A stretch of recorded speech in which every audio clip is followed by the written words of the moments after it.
Oh my goodness, I am literally in a jungle. I mean to tell you, every time I come out here, it is just like doubled or tripled in size. My tomatoes are going crazy. My peppers are going crazy. My gourds are going out of their gourd.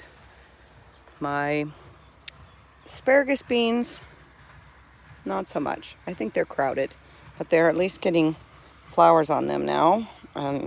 We're able to see that they might produce a few. Anyways, look at the blue Hubbard squash. It is like all the way over to the other side. And here is the fruit on it. That one's a small one. That one is the size of double probably my hand. It's pretty big. But then if you come around to this side and look at this one, and it says just to let the vine die and then you'll pick them. But look at this giant thing. Oh my gosh. It's like the size of a watermelon. I mean, it's huge, so I'm gonna have a lot of squash off of that one. And then there's a spaghetti squash next to it. I've got lots of zucchinis, and I have been putting up zucchini and putting up zucchini. I made some little chunks and put them in the dehydrator, cut up some little chunks. I made some pickles, some refrigerator pickles, because when you're starting, your garden is just starting to produce, you don't have enough to really get a whole canning session done. So I had about 4 or 6 of the Muncher cucumbers, and they don't really stay really crisp for very long. So then I just chopped those up, put them in a jar, put pickling salt and apple cider vinegar, garlic, jalapenos and stuff inside. If you want that recipe, just let me know. And then I threw them in the refrigerator so you don't have to can them. And we don't eat that many pickles anyways anymore, so I probably won't be canning numerous amounts of pickles. The spaghetti squash is also going crazy. It's got a bunch of little ones, but I've already picked several big ones. There's a few little ones. I haven't seen any other giant ones because I just went through and picked them all, so that's them. I might have one on the upper trellis, but this one's going all over the ground and getting crazy. My peppers are starting to really produce. Here's the Tabascos. Aren't they so stinking cute? And you really have to watch how you handle these, because at a certain time they will actually start getting oils on them and getting hot, and when you touch them you will transfer it to your body, your eyes, your nose, whatever, and you will be sorry that you did that. Trust me, how do you think I know these things? Those are the poblanos. They're really coming on. Also, the New Mexico chilies, I have been told, make wonderful green chili. So I will probably can some green chili from the New Mexico chilies. That's these. They're heirlooms. They're not Hatch's brand, I don't think. It just says New Mexico 6-4L heirloom chili pepper. And so some of them I'll keep green, and then some of them I'll let turn colors, and we'll have a beautiful green chili / colorful chili. There's my jalapenos.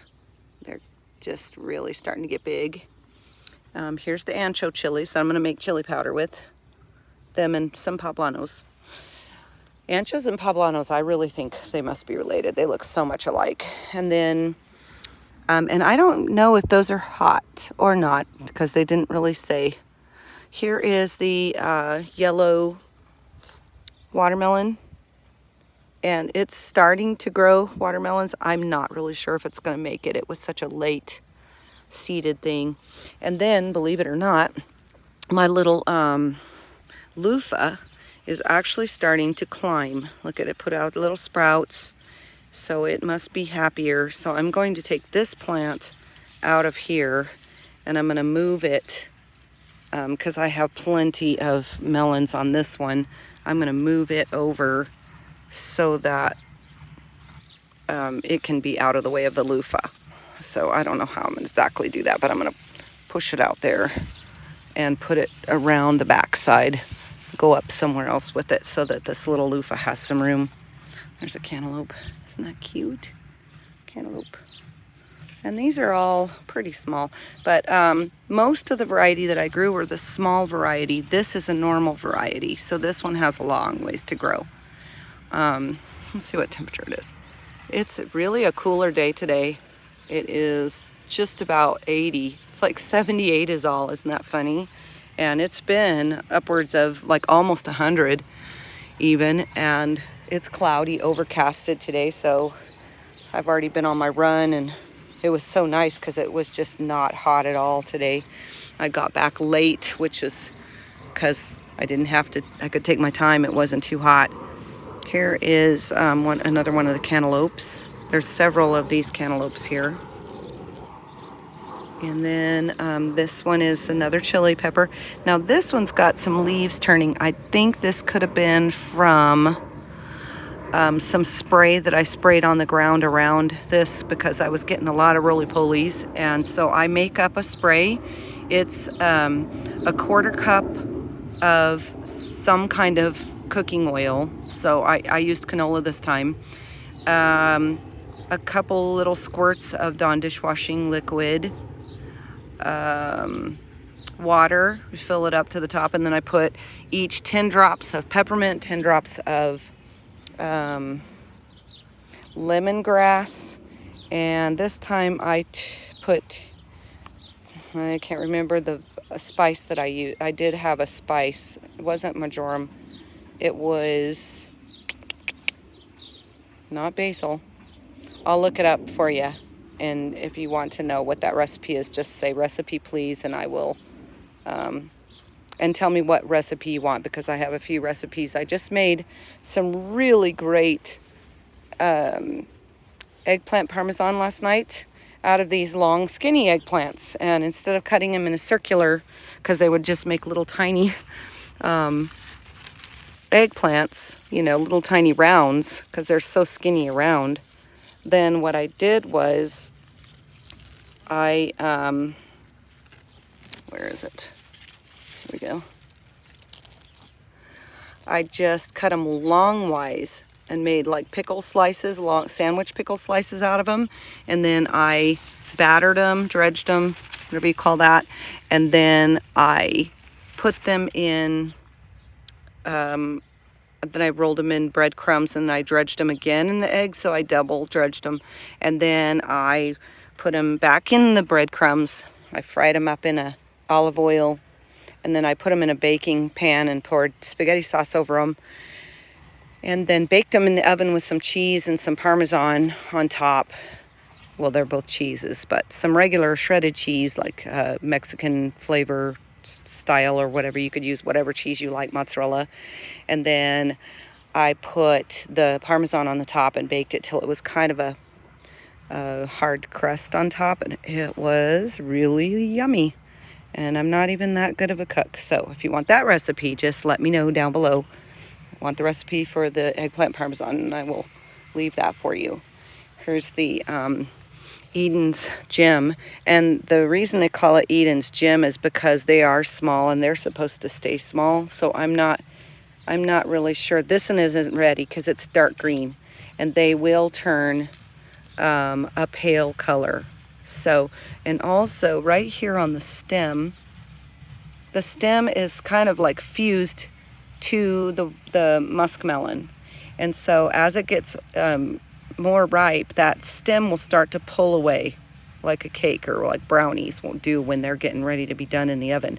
So it'll start pulling away, and then you'll know that your little melon is getting ready to harvest. And then also it will be really easy to pull off the stem. You can just pluck it off, and don't force it. If it's not ready to come off, it's not ripe. So anyways, that's how you tell if those are ripe. My crazy tomatoes that I thought were going to do nothing are just going crazy. I mean, they are just producing. So they must have gotten over their Here's some really curled ones though, look at that. But still, look at, there's tomatoes on here. This is the black and brown boar, and if you can see, it's a variegated tomato. You can see all the little stripies on it. So I am really interested to see what is going to happen with these, you know. I think they're going to be amazing. So we'll see. Maybe they'll taste better because they've been under a certain amount of stress, or I don't know, they won't be as good for me because they have had some kind of spray, but it won't be any different than eating them from the store. And that makes me sad, because that the whole reason that you make a garden and, you know, grow your own produce is because you don't want all that junk on them. But next year will be amazing. So I'm not going to fret about it and get all worked up about it. And I'm certainly not going to throw all the fruit away. We're just going to live and learn. That's the way it is. This one is the chocolate cherry, and I've got a few of those on here too. So here's one right here. You can see it. And something took a bite off of that one, if you can see. Yep, that was nice.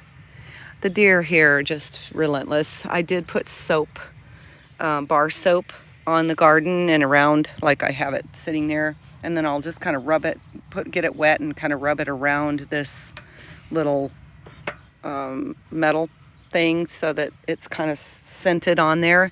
And that really has helped. I also have them sitting around in the ground garden all over, because they are just, the deer just come by and take a bite out of one bite out of every piece of fruit that you have.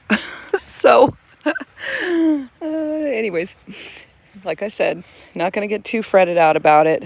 Now, if I was growing this for my only source of fruit and vegetable, you know, for my food only, I would be pretty mad about that, and I would do something about it, like put a fence around here, or, you know, but I'm not right now. I'm just really experimenting on how much I can produce and what's the best way to produce it. I mean, is this above ground garden going to do good? Is trellising a good way to go? Do you get more fruit that way? I mean, there's a lot of questions that I have to answer, so that's really why I'm doing all of this. This way, and plus I just love gardening. That's the Paul Robeson, and as of yet I still have not seen one tomato on this bush, so maybe not gonna happen. Maybe there's one here that's starting. I don't feel one. Anyways, yeah, and let's see, here's the little Juliettes. They're the little grape tomatoes. Now, one thing too that I was going to say that I have noticed about the grape tomatoes in this particular ground, dirt, is they are supposed to look like grapes, and instead they look like little spears. So if you can see that, they just don't look quite right. Here, I'm covering something up here.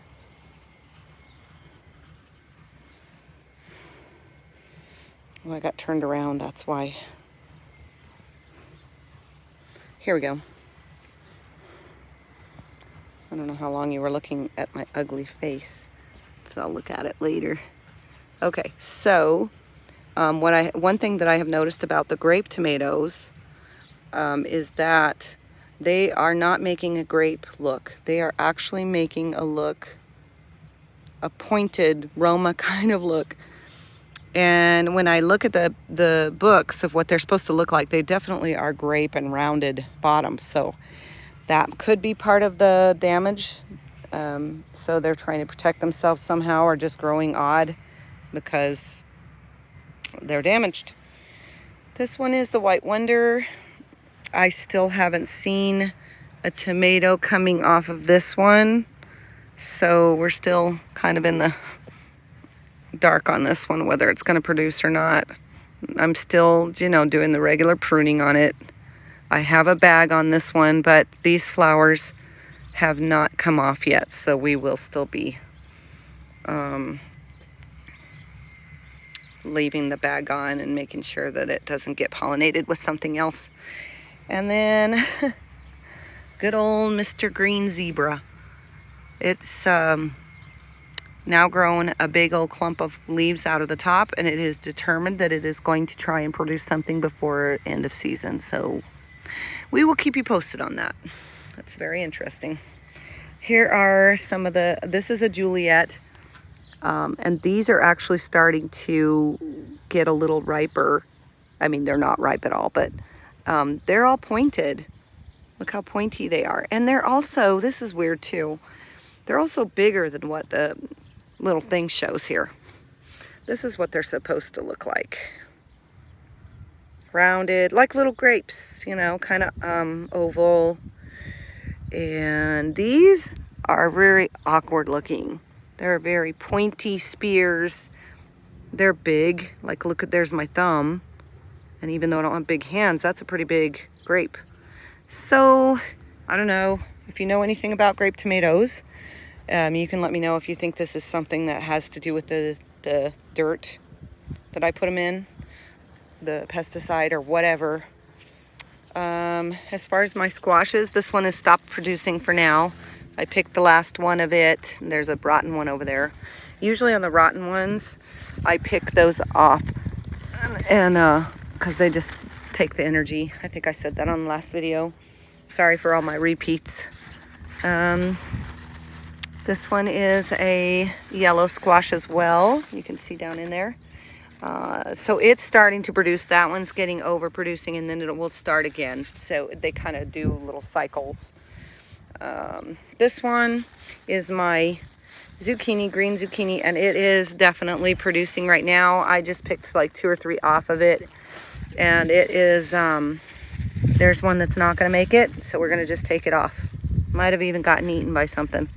So we'll just take it off and don't waste energy on it. Okay, and then I come over here to, I mean, I can't even see where the fruit is on these because it's so, there's so many leaves. I don't know if that's a good thing. That sometimes they're putting all their energy into leaves and not into fruit, but I seem to be getting good fruit. So, like I said, I've already picked several cucumbers off of here, and this is just one plant. So, or no, I think it's actually 2 plants. So yeah, that's probably about right. My eggplant is 1 plant, and I've already had 2 meals off of it. So we're doing good with eggplant, and it's a Shikao eggplant variety. Then my tomates. These are the These are the Bonnie Originals. They say it's their favorite tomato, and I can see why. It's got some beautiful tomatoes on it. But this one here is probably my top producer. This one is a Goliath hybrid, and look at those tomatoes on that. I mean, they are just in giant clusters all throughout this whole bush. They're very healthy looking. They are not at all bothered by the soil that we had. I mean, this bush looks amazing. It looks like a very, very healthy bush. Plus, it's growing higher than the rest of them. So it's really trying to reproduce. So as long as this doesn't get topped off, it'll just keep going until the season gets too cold, or, you know, something else happens to take it down, like too much bugs infestation or whatever. But it's just going to keep producing until it's the season is over with. So there's my bag for that one, and I just come along every day and shake them. I just don't want them to cross-pollinate, even though that one is a hybrid. I can buy another one with no problem, but I don't want to. This year I spent probably $150 or more on plants for my garden. I don't want to do that again. I think to myself, what is the point of that when I have the ability to save the seeds myself? It's not that much more work. And just put them in an envelope for the next year. And then I could grow. Now here's the problem. The space to grow, here's some really nice tomatoes too. The space to grow tomatoes in a flat starting like January, February, March, whatever, they take up a lot of space, and that takes time. You got to plant them, you got to, you got to water them and fertilize them and all that. And it's not a lot of time, but it is time. And so this one is a Cherokee Carbon, and these kind of get like a dark color. They're really pretty. It's got a lot of tomatoes on it too in there. And then this is the Cherokee purple, Cherokee Purple. And it looks really good too. It's doing well. And these are heirlooms. But like what I was saying is I'm hoping, crossing my fingers and praying, which is better than crossing my fingers, that God will allow me to build a greenhouse this year. Sorry, I'm looking at this, whatever this thing is. I don't know what it is. It's a feather, a wing of something. Something got its wing ripped off. Sad. Anyways, I'm hoping that I get a greenhouse this year, and then those seeds will all be planted in the greenhouse. That'll be some of my winter work, and I will be very happily doing that. But greenhouses cost money. They take time. My husband's been really busy with his work. He's a metal worker. He welds and fabricates staircases and railings and, all that kind of thing. Anything made of metal. And so he's been really busy. And also with this COVID junk, he's been doing a lot of things for the school, like sneeze guards and stuff like that. So that greenhouse might not happen until into the winter. So, or it might not happen at all. Sometimes you just gotta go with the flow. Now these tomatoes I was going to show, these are red beefsteaks, but they were heavily damaged from the soil or whatever it was, soil wind combination. And I just wanted to show you, haven't looked this up yet, but they have these little green specks on the tomatoes. This one does, this red beefsteak does. It's only on the beefsteak, so maybe that's just a beefsteak thing. I don't know, but I have not ever seen that before. And so I was a little curious as to what those might be. Actually, I think it's on this yellow, the yellow too, just a little bit, not as much as the beefsteak, but it's on this yellow one too. So if anybody knows anything about that, then leave me a comment and let me know what it is, or if what might be the implication of it. And the yellow one, it keeps going back and forth from really great flat leaves to really curled up leaves. I don't think it knows what it's doing. So it's trying really hard to be healthy, but whether it's going to be, those are really curled up right there. I don't really know. These are all tweaked. They don't look normal at all. But it's still producing, and it's still, life finds a way. So I had to really pull this one in because it is just trying to wander off and be its own tree.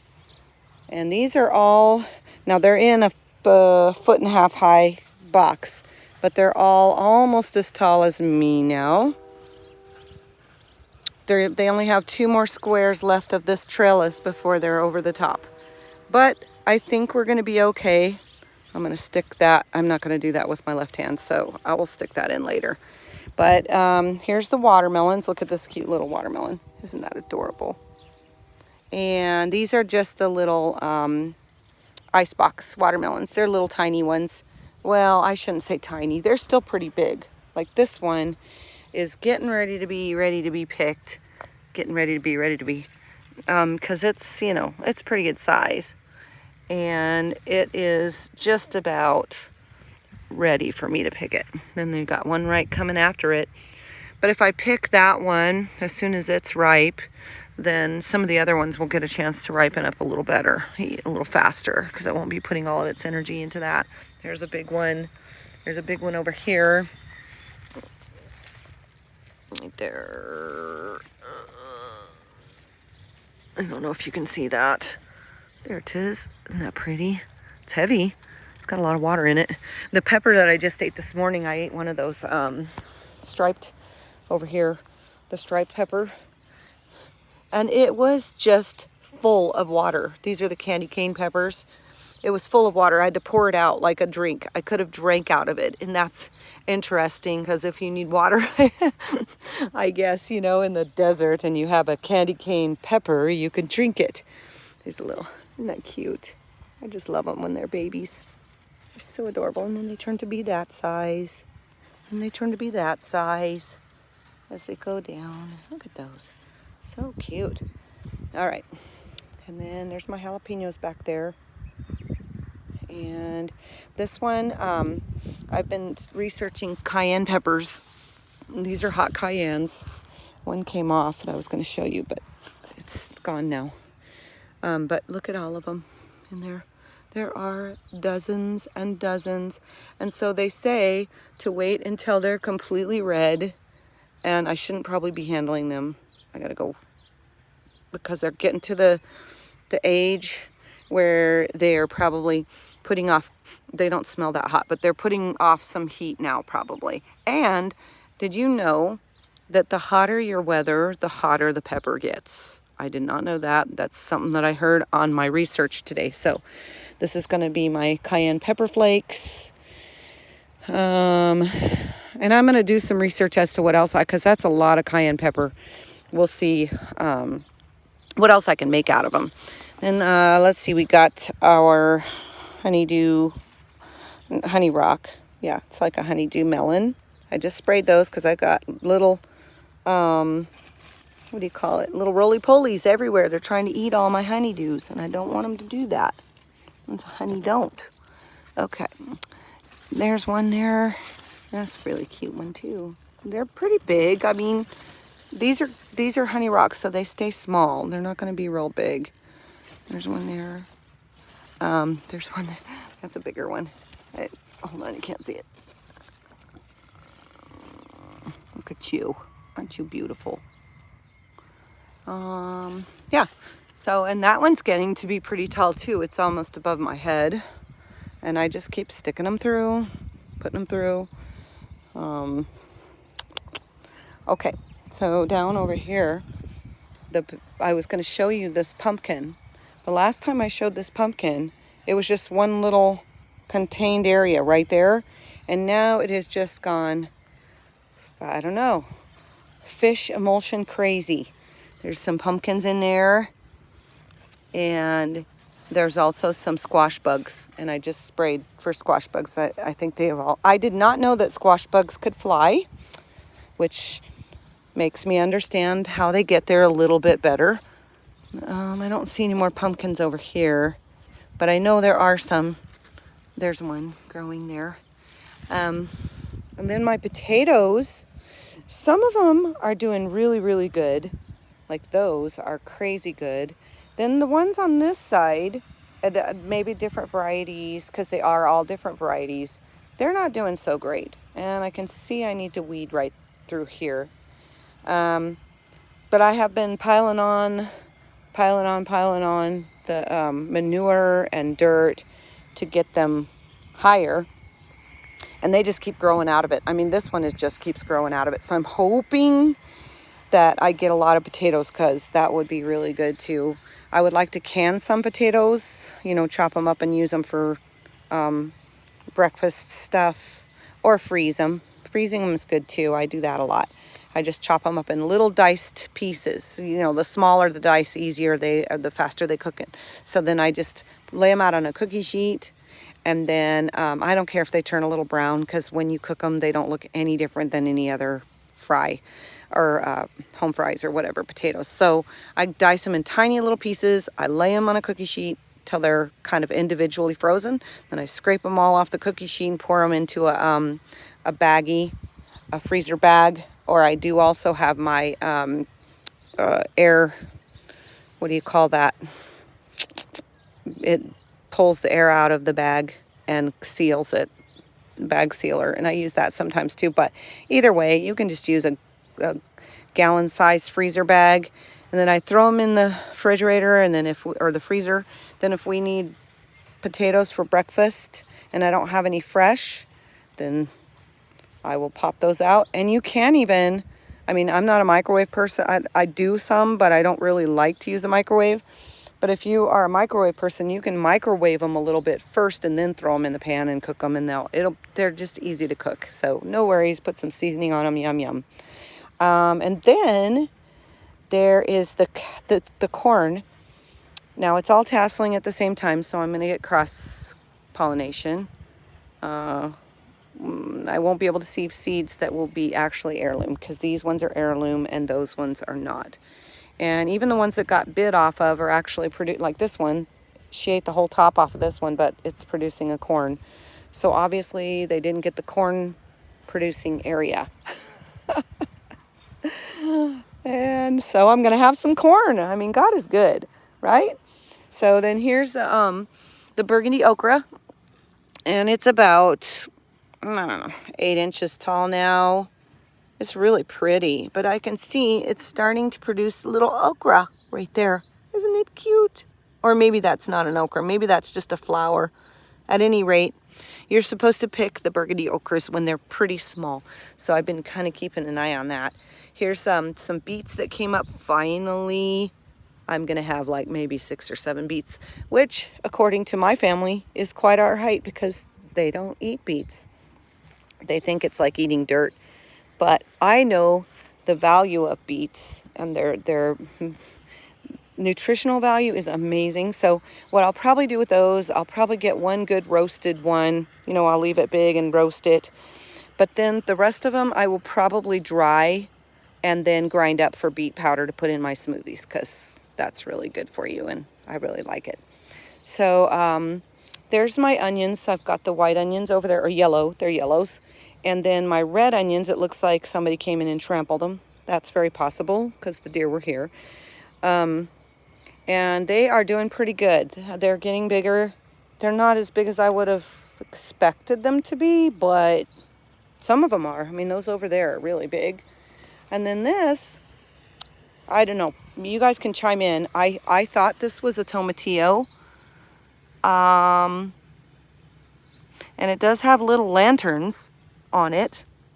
Oh, let me see if I can see them. Let me turn around here with this. See, it has little lanterns, but it does not look like the tomatillos that I have grown in the past. It's striped colored. See the little lanterns there?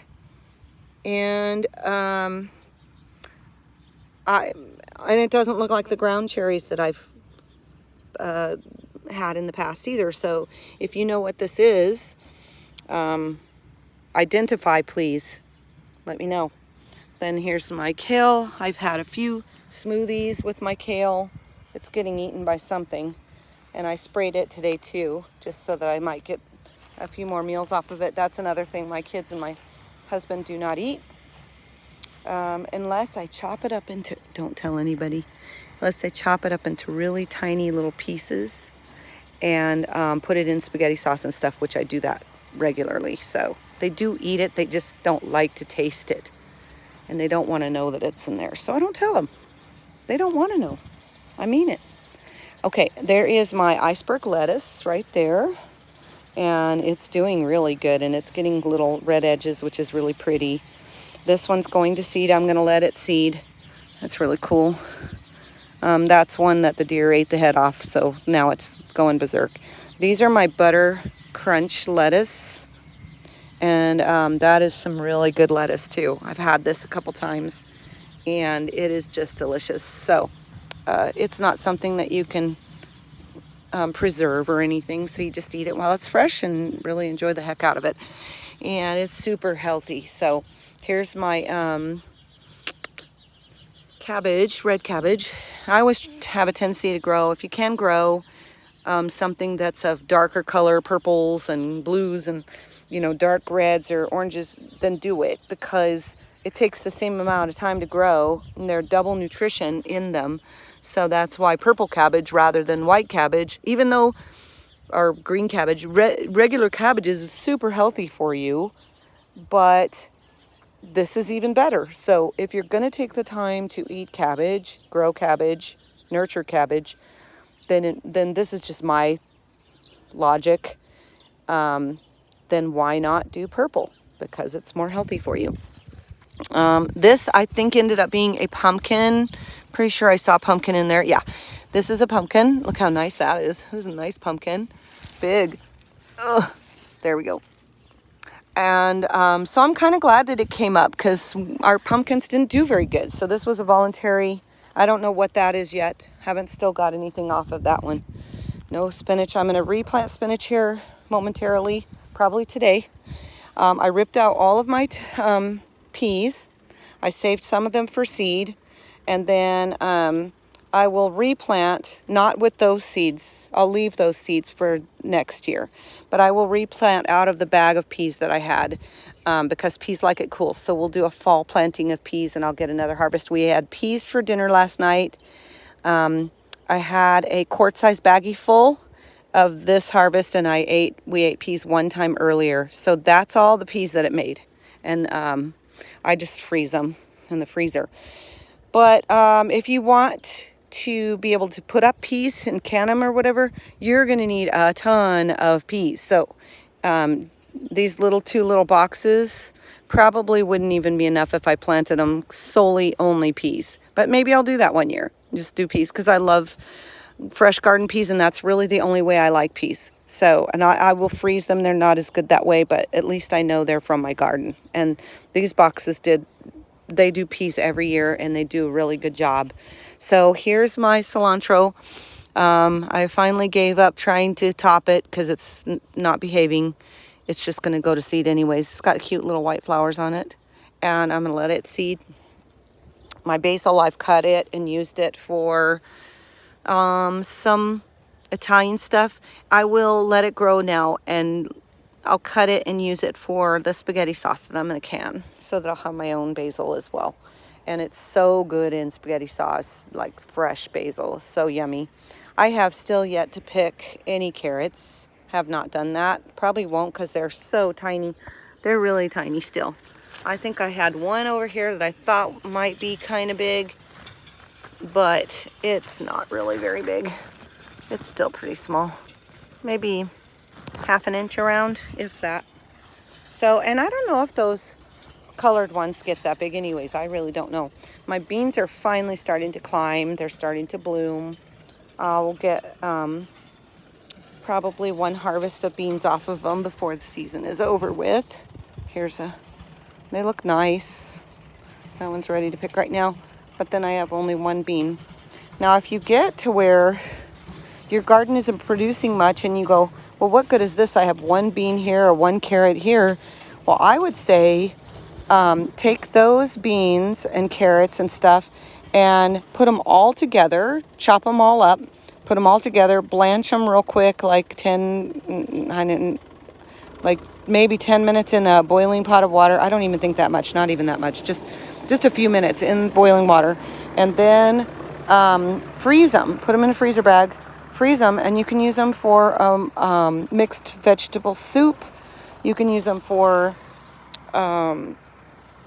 any kind of dish that you would use mixed vegetables in. So a pot pie or what is that word that I'm trying to say? Gumbo. I use a lot of that stuff for gumbo. I use it in my chicken and noodles or my chicken and dumplings.